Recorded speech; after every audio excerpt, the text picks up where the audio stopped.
አሰላሙ አለይኩም ወራህመቱላሂ ወበረካቱ። ውድና የተከበራችሁ የፍቅር ጎጆ ቤተሰቦች እንዴት ናችሁ? ሁላችሁንም እንደ ሰዓት አቆጣጠራችሁ ሰላም ብያለሁ። ሰላማችሁ ብዝት ይበል።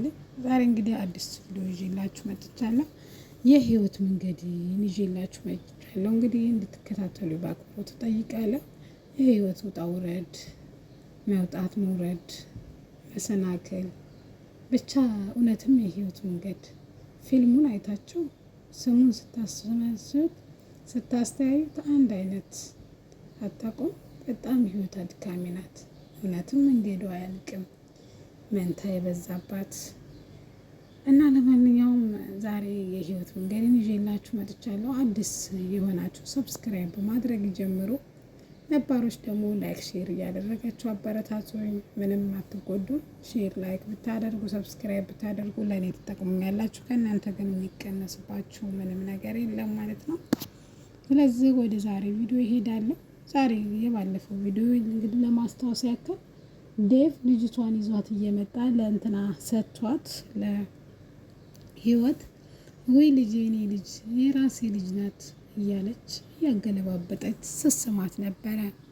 ሁሉም በአግርሞት እያያት ሳራ በንዴት ስትናደድ ስትበሳጭ፣ እሷም ልጇን ወደ ቤት ይዛ ገብታ የኔ ልጅ የኔ እናት ድጋሚ እኮ አይንሽን ማይህ አልመሰለኝም ነበር፣ ፈጣሪ ይመስገን፣ ከፈጣሪ በታች ደግሞ ያሰብከውን ያሳካልህ ዴቭዬ እያለች ዴቭን ስታመሰገን ልጇን ስስም ክፍል ራሱ ለማስተኛት ፈርታ እኔ አላስተኛትም አረጅሽን ይደክምሻል ሲላት ነው አይደክመኝም፣ እንደ ባለፈውስ ብጠፋብኝ ትቻባል ሄድኩ ኖሮ ባልጠፋችብኝ ኖሮ እያለች ስትመልስለት እሱም ምን ይሆን የምትገባው ምን ይሆን የምትበላው ምግቧን ግን ታውቂያለሽ ሲላት አረ እኔ ዴፍ ምንም ነገር አላውቅም። እሱም ለነገሩ ወልደሽ አሳድገሽ አታውቂ እንዴት ታውቂያለሽ ብሎ ለእናቱ ይደውልና እማዬ እንዴት ነሽ? የህይወት ልጅ ምንድን ነው የምትበላው ይላታል። እሷም በጣም ናፍቃኛለች ብላ የምትመገበው ምግብ ትነግረዋለች። ወተቷን ልታፈላላት ወደ ጓዳ ገብታ ሳሚ እስከ ሚስቱ ተኝቶ አልጋ ላይ ገደፍ ብለው ውሽማህ ድቃላ፣ ቆይ እናንተ ሰዎች ልታሳብዱኝ ነው? ምን አስባችሁ ነው? ምንድን ነው አላማህ? ህይወትን ታያት፣ እኔ ነኝ ጥፋተኛው። በተደጋጋሚ እኮ ሳሮን ይቅርታ ጠየቅኩሽ፣ ምን ላድርግ ተዞዳል ልሰቀን ይላል ሳሚ። እሷም ለዚህ ለድርጊታችሁ ዋጋ አስከፍላችኋለሁ፣ እጠብቅ የማትረባ የወንድ አልጫ ብለው ወደ መኝታዋ ታደላለች፣ ትተኛለች። እሱም ግራ ገብት ብሎት ሰልችቶኛል፣ መሮኛል ሁሉም ነገር ይልና ወደ ውጭ ይወጣን። በንጋታው ሂሩትንም ያገኛትና ሂሩት ዴቭ ሁሉንም ነገር ሳያውቅ አይቀርም፣ እኔና አንቺ አለቀልን ይላታል። እሷም ፈርታህ አታስፈራኝ፣ ምን ላድርግ ታዲያ? እኔ ዴቭ እንዲቀየማኝ አልፈልግም ነበር፣ ግን ከሆነ ምን አረጋለሁ? ምንስ አማራጭ አለኝ? እኔ ሁሉንም እውነት ያወቀ ይመስልሻል? በትንሹ ሳያውቅ አይቀርም፣ ግን የኔን እህት አለመሆን አውቆብኝ ይሆን ትለዋለች። እሱም በቅርቡ ይደርስበታል። ዴቭ ግን የሳሮን ስራን ካወቀ ወደ እስር ቤት ነው የሚወረውራት፣ አለቀላት ይላል። እሷም ይሄ ነው አላማ ሲጀመር እሷን እስር ቤት መክተትና መቅጣት ነው ትለዋለች። አንቺ ግን ተማምነሽ ነው እንዲህ ድልድል ያልሽው፣ ሀሳብ ያልገባሽ ድሮም የተመቸሽ ይላታል። እና በመጭንቀት ምን ላምጣ ምን ስላርቅ ትልና ወደ ቤቷ ትገባለች። ግን ዳዊትና እኮ ህይወት ፍቅር ጀምረዋል፣ ለእኔ ቦታ የላትም፣ ህዊም ለእኔ ማንም ሰው አይፈልገኝም ብሎ አለመፈለግ አይነት ስሜት ተሰምቶ ሲነግራት ህዊና ዳዊት መቼም አንድ ላይ መሆን አይችሉም ትለዋለች። ምክንያቱም እንኳ አሁን አልነግርህም ብለው ስትገባ ሁሌም ልቤን እንዳንጠለጠልሽ በሆነ ነገር ብሎ ተበሳጭቶ ወደ ውጭ ይወጣል። ወደ ቤትም ገብታም እሷ ጓሮ ላይ ወይም በረንዳ ላይ ትናንት ታገኘዋለች ዳዊት ሚኪን። ከሚኪ ጋር ቁጭ ብለው እያወሩ ያለ ሚኪ ግን ያወቀ ይመስላል ሁሉንም። እኔ ጨንቆኛል ግራም ገብቶኛል ብላ የወሏን ታዋየዋለች። ባይቀየመሽ ጥሩ ነበረ፣ ግን አንቺ ካደረግሽው አንቺ ካረግሽላቸው ውለታ የአንቺ ያረግሻቸው ቀላል ነው። አንቺ ዋሸሻቸው። አንቺ ባትገቢ እዚህ ቤት የገዛ እህቷን ህይወትን ትገላት ነበረ። ስለዚህ ካደረግሽላቸው አንጻር ያንቺ ምንም ማለት አይደለም ብሎ ለማጽናናት ይሞክራል። ልታጽናናኝ ነው ትለዋለች። አይዞሽ፣ ለማንኛውም ማንም ባይኖር እኔ ከጎንሽ መቼም አለሁ፣ አታስቢ እሺ ይላታል። እሷም እሺ ወደ ውጭ እንውጣ ትለዋለች።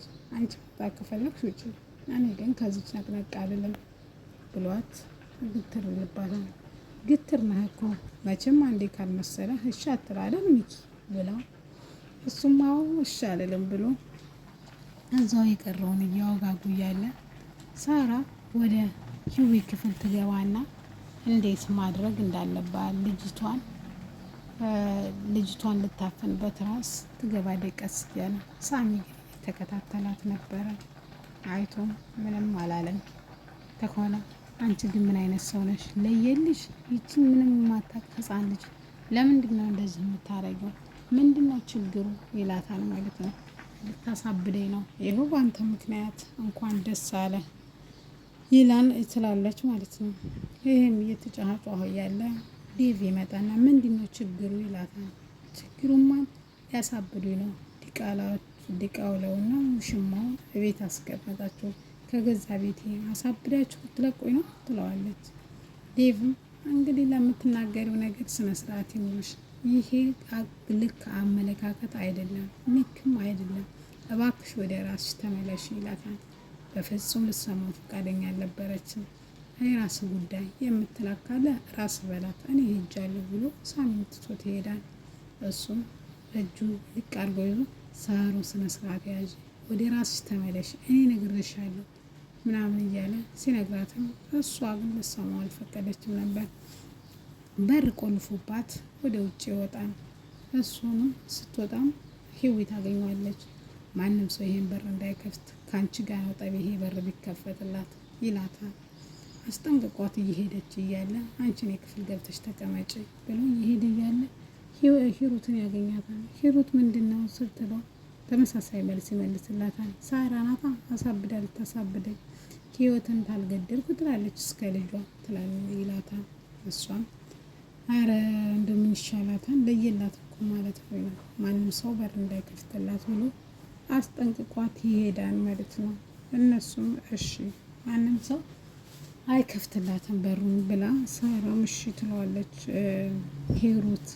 ከዛም ሚኪ ይመጣና ምንድነው ችግሩ? ማንም ጮኸው? ሳራ ናታ የምትጮኸው፣ ደግሞ ከሳራ ውጭ ማን ጮኸን ትለዋለች ማለት ነው።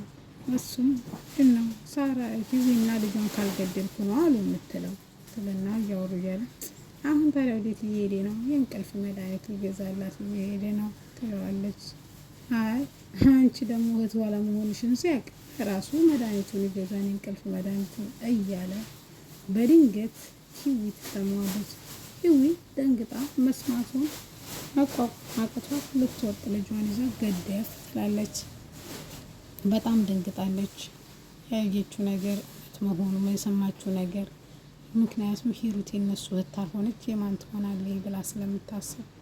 ለማንኛውም ለዛሬ ይዤላችሁ የመጣሁት ይህን ይመስላል። ሰላም አለይኩም ወራህመቱላሂ